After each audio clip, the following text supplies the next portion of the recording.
Hello and welcome. In today's episode, we'll be discussing a crucial topic, climate change and its implications for national security. Climate change is no longer just an environmental issue. It's a threat multiplier that impacts food security, migration, and social stability.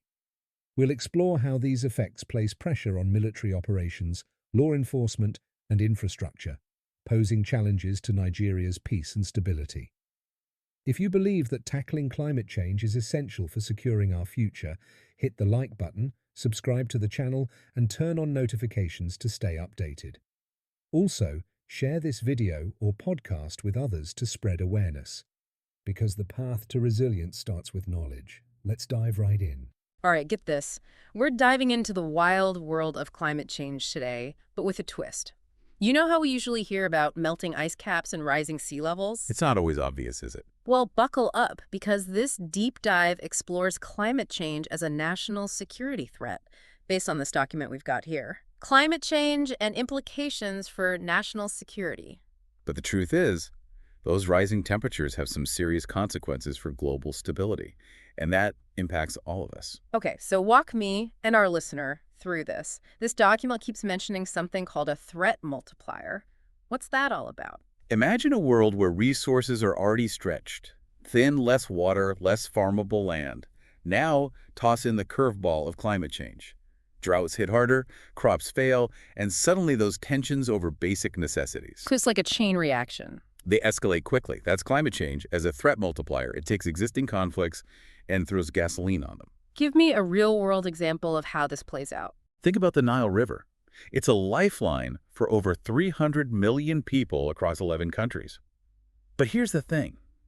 It's already stressed. Okay, now I'm starting to see how this connects to national security. Now, factoring climate change, messing with rainfall patterns, shrinking the river even more, you've got countries facing potential drought, their populations desperate for water.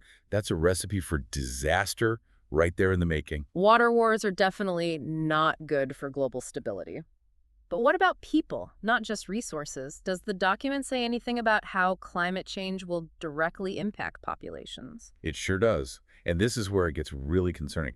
We're talking about mass migration on a scale we haven't seen before. But the document actually puts a number on it, right? Yeah. It's something like 200 million climate refugees by 2050. That's almost unimaginable. As sea levels rise and extreme weather events become more common, people are going to be forced to flee their homes. It's almost 3 times the current number of refugees from war and persecution combined. Imagine the strain of that many people being displaced, putting pressure on resources, infrastructure, and social systems around the world. It's a recipe for instability and conflict on a global scale.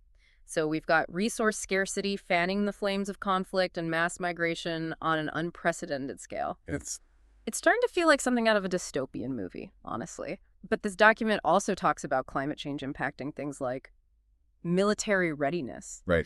How does that even work? Yeah, it's easy to think of military might in terms of weapons and technology, but Give me an example. the reality is How can rising temperatures affect something as massive and powerful as a military? climate change can undermine even the most powerful armed forces in the world. Okay. Take the U.S. Naval Station Norfolk, for example. Okay. It's one of the largest naval bases on the planet, but it's also incredibly vulnerable to rising sea levels. Right.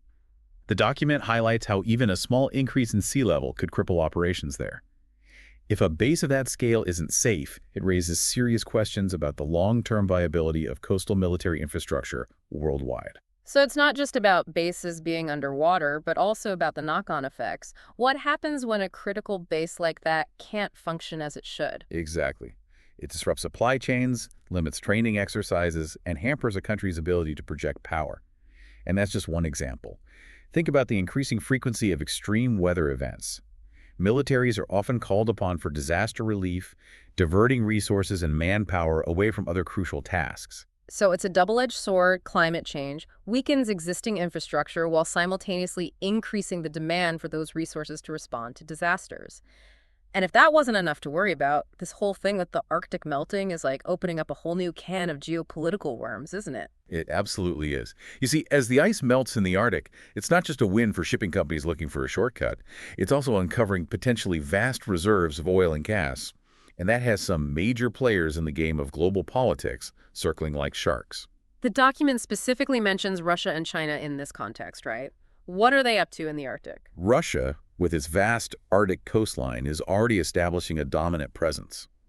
They're building new military bases, beefing up their icebreaker fleet, and conducting military exercises. It's a clear signal of their intention to control these new shipping routes and resource-rich territories. And China, never one to miss an opportunity, is also making its interest in the Arctic very clear. Didn't they announce that whole Polar Silk Road initiative a while back? They did, and it's a key part of their long-term strategy. They're investing heavily in Arctic research, developing their own icebreaker capabilities, and forging partnerships with Arctic nations. They see the melting Arctic as a chance to secure access to resources and establish new trade routes. Okay, so we've uncovered some pretty alarming connections between climate change and global security. Yeah. It's a lot to take in, and honestly, it's a bit overwhelming. But the Wow. document doesn't just leave us hanging, does it? It actually talks about solutions, right? It does. Tell me there's some hope here. There is definitely hope, and to your point, the document doesn't just lay out the problems. It also outlines potential solutions and strategies for mitigating these risks. Okay.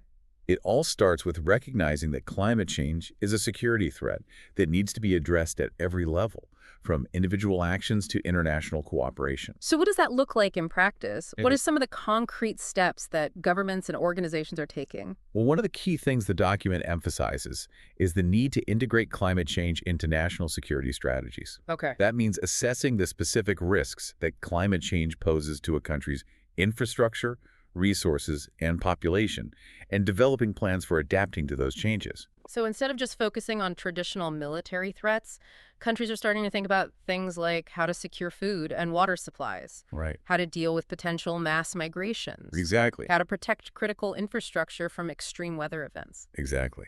It's about taking a much more comprehensive view of security, recognizing that climate change is a threat multiplier that exacerbates existing vulnerabilities. Right. And this is where international cooperation becomes absolutely crucial. Because what one country does or doesn't do to address climate change has ripple effects everywhere else. Precisely, think about it. Climate change doesn't respect borders. Right. Emissions from one country contribute to rising temperatures that impact the entire planet. Right. And the consequences like resource scarcity and mass migration often spill over national boundaries, creating regional instability and global security challenges. The document does mention the Paris Agreement in this context. Wow. Is that the kind of international cooperation that we're talking about here? It's a good example for sure. The Paris Agreement is a landmark accord bringing together nearly 200 countries with a shared goal of limiting global warming. It's a framework for cooperation on reducing emissions, sharing technology, and providing financial assistance to developing countries to help them adapt to the impacts of climate change. But even with agreements like the Paris Agreement in place, it still feels like such a massive undertaking. Getting all the countries in the world to agree on something this complex and to actually follow through with their commitments, it can feel overwhelming, to be honest. It's true, it's a huge challenge. But the alternative inaction is simply not an option. Mm. The stakes are too high. And the good news is that there's a growing recognition of the urgency of this issue. More and more people are realizing that climate change is not just an environmental problem. It's a security threat, an economic threat, a humanitarian threat. Mm. And that awareness is driving action at all levels. And it's not just about governments and international organizations taking action, is it? But- We as individuals also have a role to play, right? Absolutely. While global agreements and national policies are essential, they won't be enough without individual action. Every choice we make, from the food we eat to the cars we drive to the way we vote, has an impact. So even small changes in our daily lives can contribute to the bigger solution. Exactly. It's about recognizing that we're all part of this interconnected system. By making more sustainable choices, by advocating for change, by staying informed and engaged, we can collectively create a more secure and sustainable future for ourselves and for generations to come. We started this deep dive exploring the hidden connections between climate change and national security. We did. And I think it's safe to say that those connections are now impossible to ignore. It's a complex issue, but it's also one that we can all be a part of the solution for. Absolutely. Yeah. And I think the most important takeaway from this whole discussion is that while the challenges posed by climate change are significant, they are not insurmountable. By understanding the risks, by working together, and by taking action, we can build a more resilient and secure future. So if you're listening to this and feeling overwhelmed, remember that you're not alone. We're all in this together. And the more we understand the connections between climate change and global security, the better equipped we'll be to make informed decisions and take meaningful action. Thank you for joining this important discussion on climate change and its implications for national security. If you found this conversation insightful, hit the like button, subscribe to the channel, and turn on notifications to stay informed about future episodes. We want to hear your thoughts. Use the comments section to suggest the next topic or book for us to discuss. Also, share this video or podcast with your network to help raise awareness, because building climate resilience starts with spreading the right information. See you in the next episode.